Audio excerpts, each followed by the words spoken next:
कांग्रेस और जो अभी समाजवादी पार्टी के अखिलेश यादव जी हैं वो कहते हैं कि हम तो भगवान कृष्ण के वंशज हैं। भगवान कृष्ण के वंशज हैं तो मथुरा जी तो भगवान कृष्ण की है ना, उसके लिए कम से कम बोलो तो सही।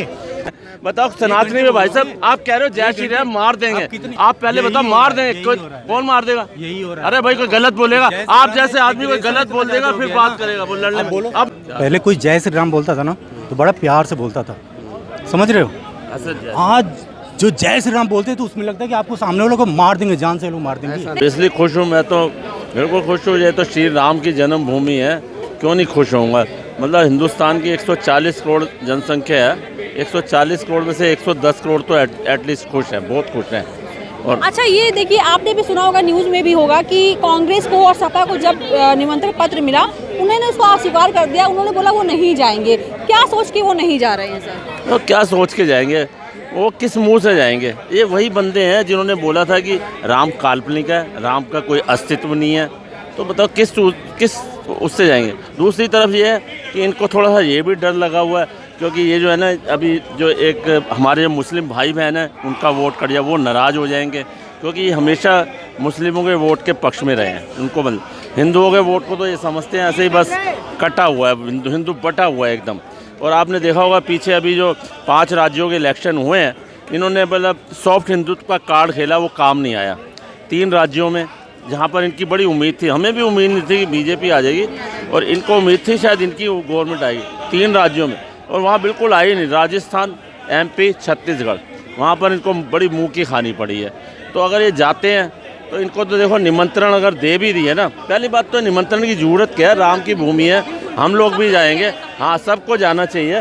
और निमंत्रण ये वही बंदे हैं जब राम मंदिर की जो है ना शिलान्यास रखी गई थी 5 अगस्त 2020 को, तो ये है ना संसद में काले कपड़े पहन के आए थे ये सारे, मल्लिकार्जुन खड़गे, सोनिया गांधी, ये आपका अधीर रंजन चौधरी, मतलब ये सारे अपोजिशन वाले काले कपड़े पहन के। तो इनको तो निमंत्रण दे दिया ना, तो समझ लो बहुत अच्छा, बहुत इनको ओबलाइज कर रही है गवर्नमेंट बीजेपी जो है। अच्छा सर, ये मेरा भी आपसे सवाल है कि लोग जैसे मोदी जी का तो कहीं ना कहीं बहिष्कार करते हैं, मोदी जी के खिलाफ ये बातें करते हैं, तो मोदी जी के खिलाफ बातें करते करते आज के टाइम में आपको लगता है कि राम के खिलाफ भी हो गए हैं? राम जी पे भी टिप्पणियाँ शुरू हो गई कि वो मांसाहार करते थे, वो तो क्षत्रिय थे। तो इस टाइप की बातें भगवान के लिए, हमारे प्रभु के लिए करना कहाँ सही है?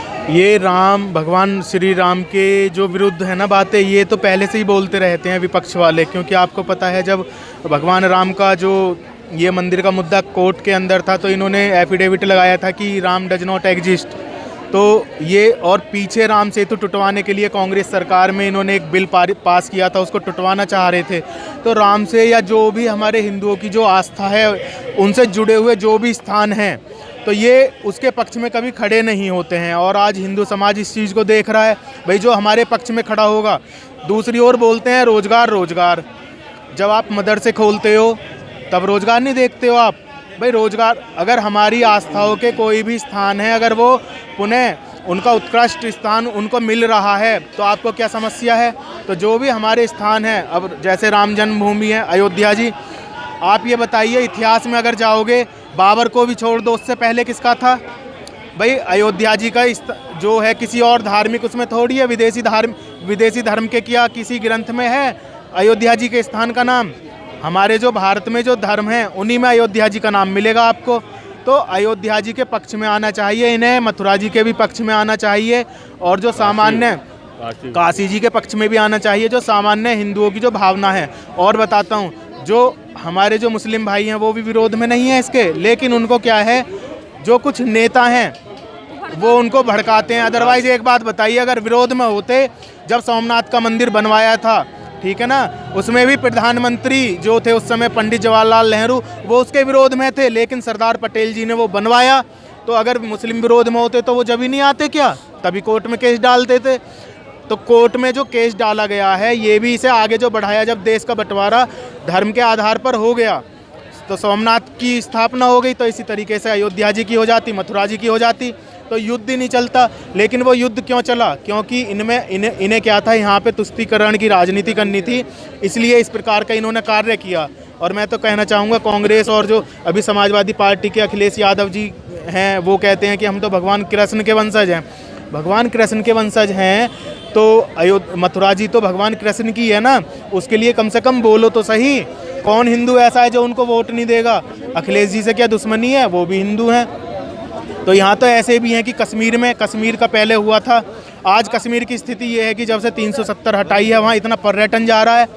जब वहाँ 370 नहीं हटी थी तब भी हम लोग वैष्णो देवी जाते थे, और वहाँ जो आप गए होंगे कभी, तो खच्चर पर जो ले जाते हैं वो सब मुस्लिम समुदाय के लोग हैं। तो उन्हें रोज़गार नहीं मिलता था क्या? अगर इतना ही रोज़गार देना था तो कांग्रेस ने उनकी नौकरी क्यों नहीं लगाई उस समय? भाई वो पर्यटन से ही तो रोज़गार मिल रहा था। तो इसी प्रकार से जब पूरे विश्व के 1 अरब 100 करोड़ लोग, हिंदू लोग जब आएंगे अयोध्या जी, क्योंकि हमारे लिए अयोध्या जी कैसे हैं, जैसे इस्लाम वालों के लिए मक्का मदीना है ना, इतना पवित्र स्थान जैसे उनके लिए है, ऐसे ही हमारे लिए अयोध्या जी हैं। तो जब हम वहाँ जाएंगे, 100 करोड़ लोग आएंगे, तो उनका आने का जाने का खर्चा, कोई फ्लाइट से आ रहा है, कोई ट्रेन से आ रहा है, कोई कार से आ रहा है, कोई गाड़ी से आ रहा है, कोई पैदल जा रहा है, खाएगा पिएगा तो है ही ना भाई, रास्ते में खाएगा भी पिएगा भी, वहाँ रुकेगा भी, तो रेस्टोरेंट का, तो इस तरीके से धार्मिक रूप से, और वहाँ जा कर के कुछ खरीदेगा भी। रही बात, कुछ धार्मिक चढ़ावा भी चढ़ाएगा, तो उससे राम मंदिर जन्मभूमि का जो ट्रस्ट बना हुआ है, उस ट्रस्ट से जो पैसा आएगा उससे गुरुकुल खुलेंगे। जब गुरुकुल खुलेंगे तो हमारी जो प्राचीन विद्या है वो हमें प्राप्त होगी, क्योंकि हम लोग हैं तो हमने कभी संस्कृत तो पढ़ी नहीं है, तो संस्कृत हम कैसे जानेंगे वेद मंत्रों को या उसके बारे में। लेकिन वहीं दूसरी ओर उनके धर्म के लिए पूरा उत्थान करने के लिए पैसा दिया जाता है। तो मैं तो ये कहना चाहूँगा कि हमारे लिए तो बहुत ही अच्छा हो रहा है ये, क्योंकि हम लोग जो आज की जो मॉडर्न एजुकेशन है उसके साथ साथ ये चाहते हैं कि हमें भी थोड़ी धर्म की तो कम से कम हमें भी मिले ना, हमें भी पता हो कि हमारे उस शास्त्रों में क्या लिखा हुआ है, किस प्रकार का है। तो बस इतना ही कहना चाहूँगा। और 2024 में मोदी जी जो हैं, मोदी जी ही आ रहे हैं और कोई हरा नहीं पाएगा उनको, है ना, जो राम के साथ। ये इन्होंने अच्छा बात बोला। एक पॉइंट जो मुझे याद आया, जो लोग ये कहते हैं हिंदू राष्ट्र कैसे है क्या है, मैं आपको बताता हूँ। इस देश में करोड़ों का टैक्स मंदिर से लिया जा रहा है, मस्जिद से नहीं, गुरुद्वारा से नहीं, चर्च से नहीं, अन्य किसी धर्म संप्रदाय से नहीं। तो जब करोड़ों अरबों का टैक्स 70 साल से हमारा तुमने वसूली किया, इस सरकार ने वसूली किया, तो यह हिंदू सरकार नहीं है तो कौन सा सरकार है? मेरे टुकड़ों पे पलने वाला यह सरकार है। पिछले 70 साल से हम हिंदुओं का टैक्स का पैसा से टुकड़े पे पल रहा है।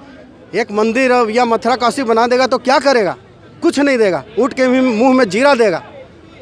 आप सोचिए कि संविधान का इतना बड़ा मजाक सेकुलर लिख करके हिंदुओं मंदिर को टैक्स के चंगुल में फंसाकर सारा दोहन किया, और मुस्लिम तुष्टीकरण भी किया, वक्फ बोर्ड भी दे दिया, माइनॉरिटी कमीशन भी बना दिया। हिंदुओं को क्या मिला? कुछ नहीं। इसी का टीस है जिसके कारण से बीजेपी इतना तीव्रता से बढ़ रही है, और विशेषकर हिंदू समुदाय बहुत तीव्रता से जुड़कर पूरे भारत में बीजेपी को आगे ग्रो करा रही है। 3 राज्यों का चुनाव भी आप देख लीजिए। बहुत बोला था जातिवाद गन्ना करा देंगे, हिंदुओं को जातियों में बांट देंगे। बनाया क्या 70 साल में? हमें बैकवर्ड फॉरवर्ड, दलित महादलित। रामविलास पासवान कहते थे, अरे दलित तो शोषित है, पिछड़े है, महादलित मतलब महागरीब, महानीच, महाचोर, महाचोटा, सबसे ज्यादा मतलब रामविलास पासवान कहते थे कि क्या कर रहे हो तुम लोग, दलित बना दिया महादलित, महादलित में महादलित, क्या कर रहे हो? ये एक इतना खतरनाक षड्यंत्र था कि हम हिंदुओं को बांट दो जातिवाद में, हम लोग आपस में लड़ते रहें। जबकि कहाँ है जातिवाद? होटल में खाना खाने जाते हैं, कौन जात का पता है हमें? कोई जातिवाद नहीं है। हम लोग तो नहीं मानते हैं अंकल किस जाति का, मैं किस जाति का, हमें पता भी नहीं है। गले मिलते हैं, उसके बाद डिबेट चालू होता है अंकल क्यों।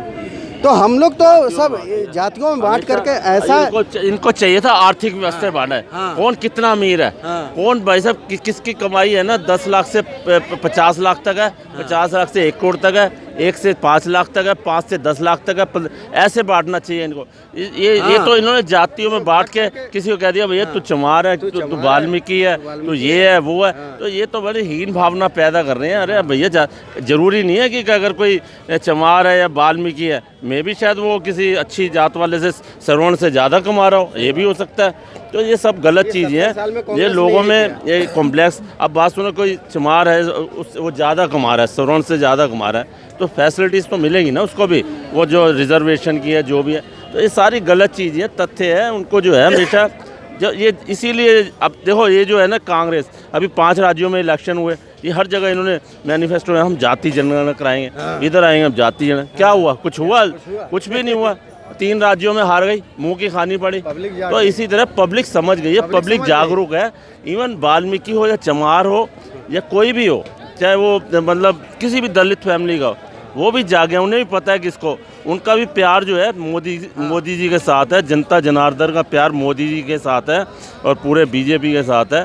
और आने वाले अगर भगवान ने चाहे, इंशाल्लाह अल्लाह ताला अगर चाहेगा ना, अल्लाह ताला, तो अगली जो मोदी जी आएंगे, मतलब ये देखना 24 में मोदी जी नहीं आना है और प्रचंड बहुमत से आएंगे। और 24 और 29 की भी गारंटी ले लो, 29 में भी उन्होंने नहीं आना है, मोदी नहीं तो योगी आएगा, सीधी सी बात है, आएगा जरूर। क्यों जी गलत बात करूँ? देखो तो मेरे मतलब ये है कि अब जो है ना बिल्कुल, और ये जो अभी राम तीरथ यात्रा, अभी राम का जो हो रहा है ना, ये सारा जो राम मतलब मंदिर बन रहा है, इसमें देखो ये है ना विपक्ष वाले सवाल उठा रहे हैं, ये पैसा करदाताओं का पैसा लग रहा है, करदाताओं का, पब्लिक, अरे करदाता इतना चंदा आया, इतना चंदा आ रहा है, देश विदेश से सबसे चंदा आ रहा है। और चंदे का जो है ना अरे शंकराचार्य का बाद में बात करूंगा, अरे चंदे के ब्याज से बन रहा है, चंदे के ब्याज से, अरे क्या, अरे एक शंकराचार्य, कई 4 शंकराचार्य तो क्या बाइकआउट कर दिया, करने तो यार बहुत है। मोदी विश्व गुरु बनने जा रहा है, अरे मोदी भाई साहब विश्व गुरु बनने जा रहा है, अरे जाने तो, अरे मोदी खुद विश्व गुरु बन रहे हैं, वही शंकराचार्य का संविधान मस्जिद गिराया गया था ना, जब बाबरी मस्जिद गिराया गया था ना, तो एक छोटी सी जनरेशन थी 92 में, बहुत छोटी सी जनरेशन थी, वो आज बड़ी हो गई है, जो अभी वोट कर रही है। उनका एग्रेशन आप देख रहे हो, पहले कोई जय श्री राम बोलता था ना तो बड़ा प्यार से बोलता था, समझ रहे हो?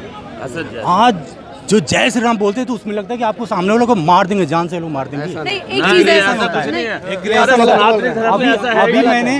अभी मैंने बहुत सारा, अभी यहीं पे मैं डिबेट ही सुन रहा था, 1 मिनट देखो, बोलने नहीं दे रहे, देखो बोलने। अरे आप पहले ये कह रहे हैं बोले, ये खुद तो बीच में टपक रहे हैं और कह रहे हैं बोलने नहीं, टपक बीच में रहे हैं। बताओ सनातनी में भाई साहब, आप कह रहे हो जय श्री राम मार देंगे, आप पहले बताओ मार देंगे, कौन मार देगा? यही हो रहा है। अरे भाई कोई गलत बोलेगा, आप जैसे आदमी कोई गलत बोल देगा फिर बात करेगा, वो लड़ने में। अब हिंदू जाग गया, हिंदू जाग गया।